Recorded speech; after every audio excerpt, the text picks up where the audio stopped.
Hi friends, welcome to Telugu defence news. Friends, మీకు Indian మిలిటరీపై interest ఉంటే తప్పకుండా మన ఛానల్ని సబ్స్క్రైబ్ చేసుకొని డైలీ ఫాలో అవడానికి అయితే ట్రై చేయండి. ఇక ఫస్ట్ అప్డేట్లోకి వెళ్తే, మీడియా రిపోర్ట్స్ని బట్టి ఒక high ranking Russian military official Russia jet powered Shahed 136 ప్రొడక్షన్ని కూడా స్టార్ట్ చేసిందని క్లెయిమ్ చేశాడు.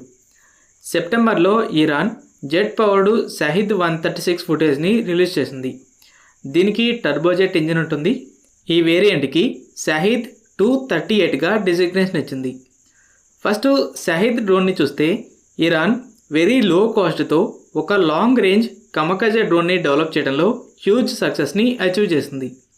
ఈ డ్రోన్కి 1800 to 2500 కిలోమీటర్స్ మధ్య రేంజ్ ఉంటుంది. దీనికోసం పాసిబుల్లీ ఒక జర్మన్ ఇంజిన్ని రివర్స్ ఇంజనీరింగ్ చేసి ఒక లో కాస్ట్ పిస్టోన్ ఇంజిన్ని డెవలప్ చేసింది.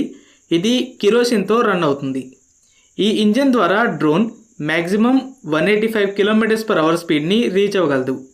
అలాగే ఎస్టిమేటెడ్ యూనిట్ కాస్ట్ అనేది $21,000 మాత్రమే, అంటే సుమారు 17 లక్షలు.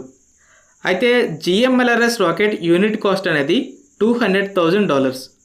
ఈ డ్రోన్కి శాటిలైట్ గైడెన్స్ అలాగే ఇనర్షియల్ నావిగేషన్ గైడెన్స్ ఉంటుంది. శాటిలైట్స్ అనేవి యాక్యురేట్గా టార్గెట్స్ని రీచ్ అవ్వడానికి గైడ్ చేస్తాయి. అయితే ఇనర్షియల్ నావిగేషన్ గైడెన్స్ అంటే డ్రోన్లో ఒక small computer, rotation sensors, motion sensors ఉంటాయి.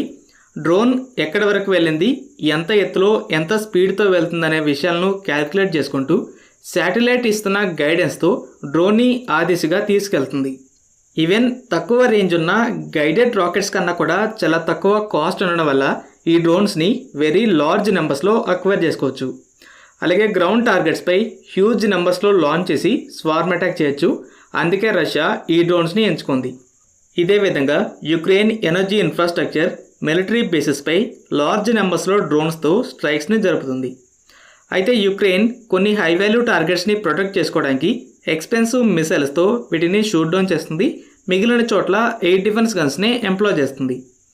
అయితే ఈ డ్రోన్కు ఉన్న ఒక డిసడ్వాంటేజ్ ఏంటంటే, పిస్టోన్ ఇంజిన్ వల్ల డ్రోన్ స్కూటర్ టైప్లో చాలా పెద్దగా సౌండ్ చేసుకుంటూ వస్తుంది. ఈ సౌండ్ వల్ల యుక్రెయిన్ ఎయిర్ డిఫెన్స్ యూనిట్స్ అనేవి వెంటనే అలర్ట్ అవుతాయి. అయితే ఈ న్యూ వేరియంట్ చాలా ప్రమాదకరంగా ఉంటుంది. ఫస్ట్ క్రూజ్ మిసైల్స్ లాగానే టర్బోజెట్ ఇంజిన్ ఉంటుంది. రిపోర్ట్స్ని బట్టి ఈ వేరియంట్ 500 km/h స్పీడ్ని కూడా రీచ్ అవ్వగలదు. సో స్పీడ్ అనేది దాదాపు 3 రెట్లయింది.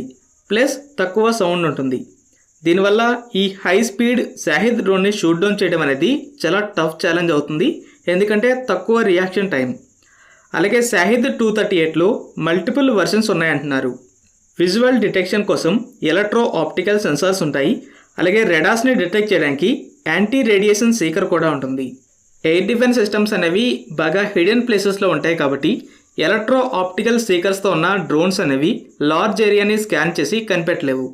అలా చేయాలంటే ఇతర ఎయిర్ బౌండ్ ప్లాట్ఫామ్స్ నుండి ఎలక్ట్రానిక్ ఇంటెలిజెన్స్ సపోర్ట్ ఉండాలి. అయితే డ్రోన్కి యాంటీ రేడియేషన్ సీకర్ ఉంటే రెడార్ సిగ్నల్స్ని ఆటోమేటిక్గా డిటెక్ట్ చేసి వాటిని డిస్ట్రాయ్ చేస్తుంది. ఓవరాల్గా ఇరాన్ అయితే షాహిద్ 136లో మోస్ట్ అడ్వాన్స్డ్ వర్షన్ని ఇంట్రడ్యూస్ చేసింది. అయితే టర్బోజెట్ ఇంజన్, అడ్వాన్స్డ్ సెన్సార్స్ వల్ల కేపబిలిటీస్తో పాటు కాస్ట్ కూడా భారీగా పెరుగుతుంది.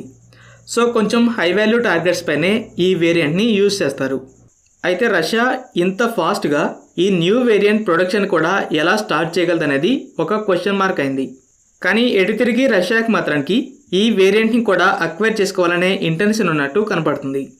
ఈ వర్షన్ కనుక రష్యా యుక్రెయిన్ వార్లోకి వెళ్తే యుక్రెయిన్కి డ్రోన్ థ్రెట్ అనేది నెక్స్ట్ లెవెల్కి వెళ్తుంది. ఫ్రెండ్స్, ఈ వీడియో మీకు నచ్చినట్టయితే లైక్ చేయండి. అలాగే మరిన్ని ఇంపార్టెంట్ డివైస్ అప్డేట్స్ కోసం మన ఛానల్ని సబ్స్క్రైబ్ చేసుకోండి.